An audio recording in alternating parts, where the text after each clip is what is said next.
Tous, nous allons aujourd'hui parler d'un nanar particulier, le nanar subversif, à travers le film Les Anges Sauvages, donc réalisé en 1966 par Roger Corman et également produit par ce dernier, avec dans les rôles titres Peter Fonda, le fils de, Nancy Sinatra, la fille de, Bruce Dern et Diane Lane. Alors avant de vous parler de ce long métrage, ô combien sympathique, parlons d'abord de Roger Corman. Il faut parler de Roger Corman. Roger Corman est un producteur-réalisateur né en 1926. Il est toujours de ce monde. Il a 93 printemps et se porte à merveille. Et il a toujours œuvré dans le cinéma d'exploitation. Il a commencé donc sous l'égide de AIP, American International Pictures, donc une société de production et de distribution américaine qui, à ses débuts, a tenté en tout cas de concurrencer la Hammer sur le territoire américain, puisque la Hammer, c'était un studio anglais. Donc, en produisant des films d'exploitation, aussi bien des films de guerre, des films d'épouvante, comme le faisait d'ailleurs la Hammer en son temps. Et Roger Corman a fait ses premières armes dans ce... en tant que producteur, réalisateur, voire les deux en même temps. Alors il s'est fait connaître au début chez AIP par ses adaptations ou pseudo-adaptations de Edgar Allan Poe, voilà, dont certaines effectivement étaient très lointainement inspirées. Mais c'est dans ce cycle-là qu'il réalisa peut-être un de ses meilleurs films, qui est Le Masque de la Mort Rouge, avec Vincent Price, qui est une adaptation assez fidèle de la nouvelle d'Edgar Allan Poe, et qui était un film qui avait une facture visuelle vraiment impressionnante pour l'époque, et qui en plus avait un sujet plutôt intéressant. Il y avait de la matière là. Reste effectivement des adaptations d'Edgar Allan Poe. On est quand même on oscille entre le très moyen et le très mauvais, parce que bizarrement, il semblerait que ce soit une donnée de la série B de l'époque, on préférait mettre en avant les décors, les ambiances nocturnes, plus que le scénario. Et c'est vrai que ces films-là avaient un défaut principal, un manque d'écriture, mais flagrant. Ce qui fait que, moi, ces films que j'ai découverts un peu sur le tard, 30 ou 40 ans après leur sortie d'origine, m'ont semblé mais épouvantablement chiants, et sur le coup je me suis dit, bon, c'est peut-être le propre du rythme des années 60. Non, en fait, c'est vraiment leur absence totale d'enjeux dramatiques, et puis un manque de scénario palpable. On s'emmerde. Voilà, c'est beau, mais on se fait faire ses œuvres sur ce cycle-là, et ensuite il doit enquiller sur des projets très différents, notamment donc sur ce fameux Les Anges Sauvages, qui surfait bien entendu sur la mode des bikers en tout genre. Là, plus précisément, nous allons parler des Hells Angels, attention. Voilà, qui sont décrits dans le film comme étant des motards sans foi ni loi. Vous voyez sur l'affiche française. Leur dieu est la haine, et ils se font appeler les Anges Sauvages. Ouh! Eux qui idolâtrent Roger Corman parce qu'ils ont vu un petit reportage sympa d'Anthrax. Les gars, moi la différence c'est que moi je me suis tapé 90% de sa production, donc je sais de quoi je parle. Donc, Roger Corman, ok, chanteur de la série B, type intelligent, parce qu'il a su donner la chance à des grands réalisateurs et des grands acteurs. Dans les acteurs, Jack Nicholson, entre autres, réalisateur Francis Ford Coppola, James Cameron, oui, qui a œuvré chez lui sur ses œuvres les plus tardives, ou même Martin Scorsese. Donc, il avait l'intelligence dans le choix de ses collaborateurs, mais il avait généralement une donnée fixe qui était « j'ai pas de thune, démerdez-vous ». Voilà. Et les gars se démerdaient, et parfois, effectivement, ça donnait des œuvres plutôt sympathiques, parfois pas mal du tout. On était rarement dans le super bon. Voilà, il y avait énormément de déchets. Corman lui-même était un réalisateur qui était pas si mal. Il y a même des plans dans Les Anges Sauvages, même si vous allez le voir, on est sur un nanar en ce qui me concerne. A des idées de mise en scène assez intéressantes et très novatrices. Quand on regarde certains plans, que je vous montrerai d'ailleurs, du film, on a l'impression de voir un film des années 70. On est en 66 et vraiment il est un peu visuellement en avance de 10 ans avec ce film. Malheureusement, effectivement, tout ça est au service de rien, puisque le film est quand même risible, se veut vaguement subversif et en même temps pas trop quand même. Il a le cul entre deux chaises, et c'est ce qui en fait la saveur aujourd'hui. Ange Sauvage est sorti en 1966 et surfe donc sur cette mode des bikers. C'est peut-être le premier ou un des premiers films en tout cas consacré à ce genre, qui fera énormément de petits par la suite, tous à peu près bon à jeter. Émergera, bon, Easy Rider en 69, très sincèrement, qui est pour moi un film archi surcoté et très chiant. Mais voilà, c'était le premier film à avoir une vision d'auteur sur le phénomène des bikers. Rider sera un petit peu le dernier film à avoir du succès dans ce genre. Et par la suite, voilà, le genre perdurera jusqu'au tout début des années 70 avant de disparaître quasi définitivement. Le genre a été un peu remis sur selle, c'est le cas de le dire, grâce à une série comme Sons of Anarchy, qui raconte effectivement l'histoire d'un gang qui flirte allègrement avec la délinquance. Mais voilà, entre les deux, il n'y a pas eu grand-chose sur le sujet, parce que peut-être que tout a été dit d'ailleurs précédemment. En France fut interdit aux moins de 18 ans, vous voyez sur l'affiche peut-être. Bon, morale oblige, on y voyait des croix gammées, on y voyait des jeunes voyous mettre à sac une église et taper sur un prêtre, mon Dieu. Mais en même temps, le film a une patine très 60s qui fait qu'aujourd'hui on ne peut pas regarder ça très sérieusement. Même pas du tout. Corman a la bonne idée à l'époque de faire jouer dedans Peter Fonda et Nancy Sinatra, donc deux fils d'eux assez célèbres. Peter Fonda, donc c'est le 3e ou 4e film, je crois, qui a pas fait grand chose avant, qui fera pas grand chose non plus après, hormis Easy Rider, et c'est vrai que sa carrière d'acteur n'a pas été transcendante. Il est revenu dans les années 90, un petit peu vieilli et meilleur acteur qu'il ne l'était à l'époque. Quant à Nancy Sinatra, bon, bah, la fille de Frank évidemment, après avoir fait quelques duos avec lui et une carrière. Et poursuivra une carrière musicale pas inintéressante, réhabilitée. Consciente était peut-être de jouer dans un projet qui allait vraiment à contre-courant de l'univers de leurs papounets respectifs. Bon, eh ben, ne perdons pas de temps, faisons connaissance avec ce joyeux nanar. Le souci de Roger Corman est de faire venir un maximum de spectateurs, les contre, les pour, ceux qui s'opposent à ce genre de gang, et ceux qui les approuvent. Comment faire cela? Donc il s'agit de montrer les agissements des bikers sans pour autant les condamner. Vous voyez ce que je veux dire? Donc d'emblée, il évacue le sujet le plus problématique pour ce genre de film, c'est le fait que les membres de ce gang arborent des croix gammées sur leur casque, sur leur blouson et parfois même sur leur moto, voire même dans leur intérieur. Avec cette croix de fer, tu fais partie de cette bande de cons? Et alors, ça te dérange? Si vous aviez fait la guerre, vous sauriez ce que ça veut dire, toute cette ferraille. Et vous n'auriez pas le culot de vous balader avec des croix de fer et des swastikas. Bizarre, sur le coup la musique me fait penser à un jeu vidéo des années 80, mais lequel?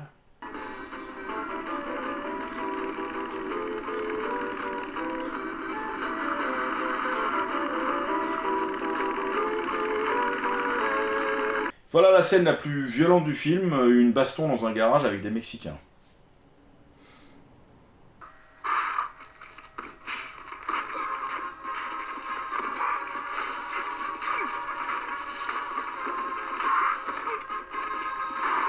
Attention, la scène suivante contient son lot de séquences, de violence, de perversion, de turpitude, de sexe et de... Non, en fait, non du tout.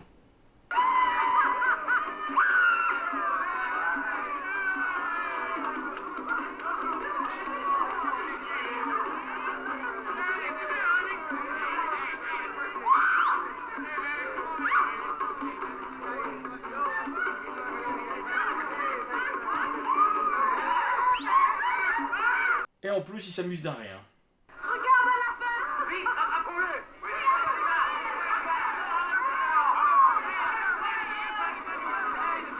Alors oui, on est en 1966, et malgré le côté rude de son sujet, eh bien, les acteurs principaux sont très lookés 60s. Peter Fonda arbore une coupe un peu trop propre pour un Hells Angels. Nancy Sinatra est vraiment au niveau du look dans le total look pin-up 60s, et puis les autres actrices également, je pense surtout à Gail Hunnicutt dans un second rôle, c'est un ancien mannequin devenu tardivement actrice. Voilà, c'est... comment dire, ça le fait pas. Alors le scénario du film tient à peu près sur un timbre-poste. Concrètement, il s'agit d'un gang de motards. L'un des membres est blessé par la police lors d'une course-poursuite. Il est emmené à l'hôpital et ses amis le font évader et ce dernier meurt. Voilà. Mais c'est un peu court. Donc pour meubler, Corman nous bombarde de plans de motos qui roulent.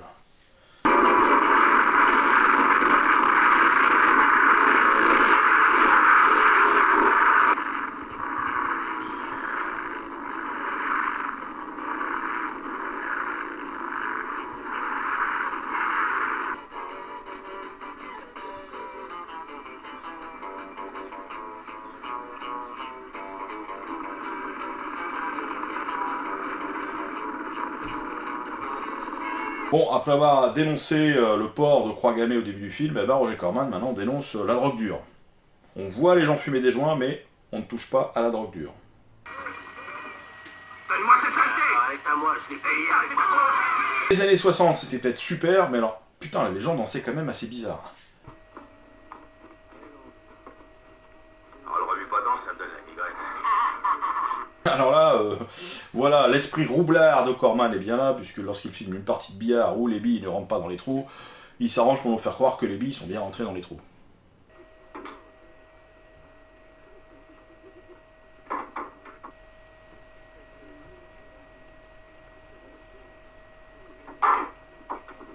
Ah, les 60s, époque bénie où les doubleurs français doublaient systématiquement les actrices afro-américaines avec un accent antillais. Dans quelle chambre est Joe et Ken, s'il vous plaît? Les heures de visite sont terminées, mademoiselle.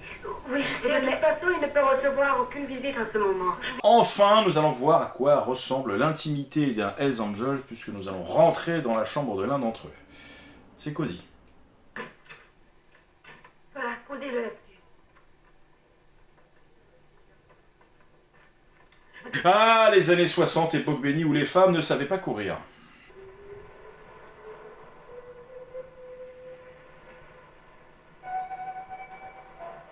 Bon, il est quand même temps de parler des relations hommes-femmes dans ce film. Corman esquisse un peu ce qui ressemble à une vérité, donc les rapports hommes-femmes dans un gang de bikers. Il s'avère que la femme était reléguée quand même au 4e ou 5e plan. Et généralement, c'était l'équivalent d'une fille à soldat, quoi. Voilà, on se les passait de membre en membre, sans jeu de mots. Et voilà, donc c'était un peu la vision de la femme par les Hells Angels. Donc Corman nous montre un petit peu ça, mais nous montre quand même surtout les gros problèmes de communication dans le couple Sinatra-Fonda. Tu crois qu'il va s'en tirer? Comment veux-tu que je le sache? On ne faisait que danser. Hein? Quand tu es revenu de Mecca, je ne faisais rien d'autre que danser avec des jeunes. Et alors? Dans le cas où tu te serais fait des idées sur nous deux. J'ai pas d'idée. Moi, je croyais que tu me faisais la tête. Pour quelle raison? À cause de Dear John. Et je croyais que tu pensais que j'étais une de ses filles. Parce que je me tenais assez près de Dear John en dansant, alors je pensais que tu croyais que lui et moi... Ah bah, tais-toi, tu parles trop. Est-ce que tu m'aimes encore? Je n'en sais rien. Qu'est-ce qui te prend? Rien.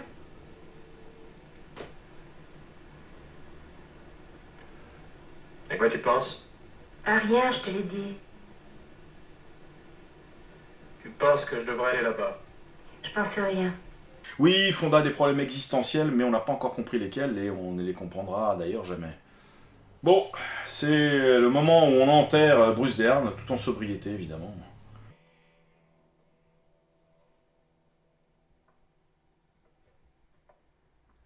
Bon alors là, gros moment de pure rébellion.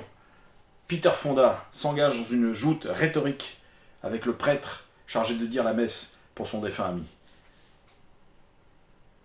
Rock and roll. Béni soit le nom du Seigneur. Le Seigneur n'a jamais rien fait pour l'odeur. Comment? Qu'est-ce que c'est que ce baratin? Qu'est-ce que Dieu a repris? Et d'abord, qu'est-ce qu'il lui avait donné, hein? Il lui a donné le bien le plus précieux, la vie. Tu parles. On t'a dit ça quand tu allais au catéchisme et tu le répètes comme un perroquet. Qu'est-ce que vous voulez faire au juste? On veut qu'on nous fiche la paix. On veut vivre libre, libre de faire tout ce qui nous plaît. On ne veut pas de contraintes. On veut pouvoir se servir de nos bécanes sans avoir la police toujours pendue à nos peines. Oui. Et on veut être saoulés quand ça nous chante. Oui. Bravo, motion approuvée. On veut prendre du bon temps. Oui.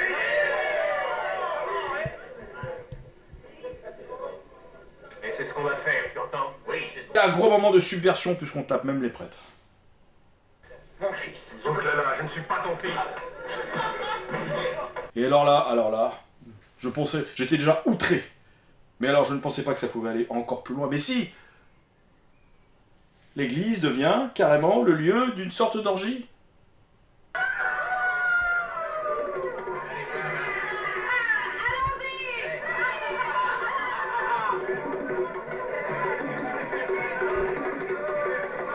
Bon Bon alors calmez-vous un peu, parce qu'une orgie en 1966 au cinéma, c'est des gens qui dansent frénétiquement en écoutant du bongo.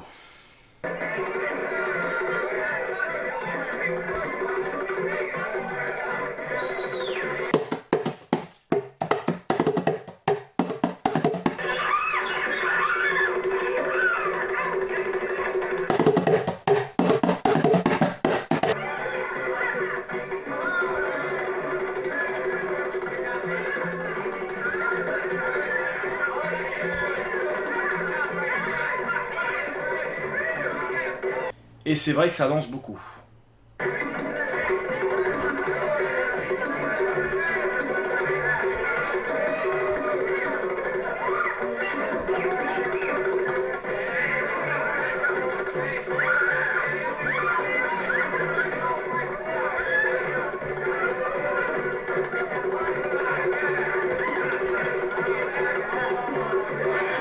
Bon, il est vrai qu'à côté de ce troupeau de crétins, on a l'impression que les motards de Sons of Anarchy ont fait l'énard.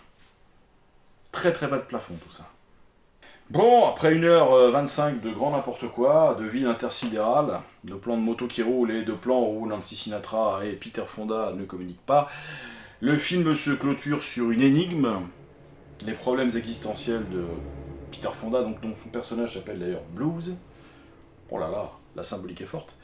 Donc le garçon a l'air d'avoir des problèmes intérieurs, mais il n'en parle jamais, donc on ne sait pas ce qu'il a. À la fin, lorsque les flics déboulent pour coffrer les Hells Angels qui détalent, il décide de rester. Pourquoi? Blues, allons-nous-en, je t'en prie. Je ne sais plus où aller.